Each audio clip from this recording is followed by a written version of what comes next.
চট্টগ্রাম ও মোংলা বন্দর এবং বাংলাদেশ শিপিং কর্পোরেশনের বিভিন্ন প্রকল্পে দুর্নীতি ও নিয়োগে অনিয়মের অভিযোগে অনুসন্ধানে নেমেছে দুর্নীতি দমন কমিশন দুদক।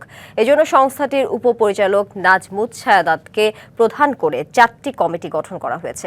দুদকের প্রাথমিক তথ্য অনুযায়ী চট্টগ্রাম বন্দর কর্তৃপক্ষের বর্তমান চেয়ারম্যান এস.এম. মনিরুজ্জামানের বিরুদ্ধে একাধিক আর্থিক কেলেঙ্কারির অভিযোগ রয়েছে।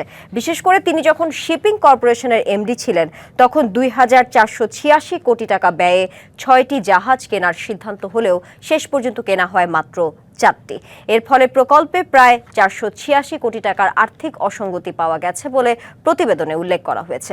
পাশাপাশি মোংলা বন্দরের পশুর চ্যানেল সংরক্ষণ ড্রেজিং প্রকল্পে 1,538 কোটি টাকা বরাদ্দেও বড় ধরনের অনিয়মের অভিযোগ উঠেছে।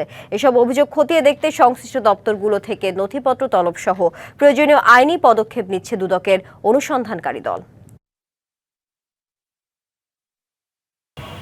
চট্টগ্রাম বন্দর কর্তৃপক্ষ, বাংলাদেশ শিপিং কর্পোরেশন এবং মোংলা বন্দর কর্তৃপক্ষের সংশ্লিষ্ট একাধিক প্রকল্পের চুক্তি, নিয়োগ প্রক্রিয়ায় নানাবিধ অনিয়ম ও দুর্নীতি সহ সংশ্লিষ্টদের অনিয়ম দুর্নীতি পরিলক্ষিত হয়েছে।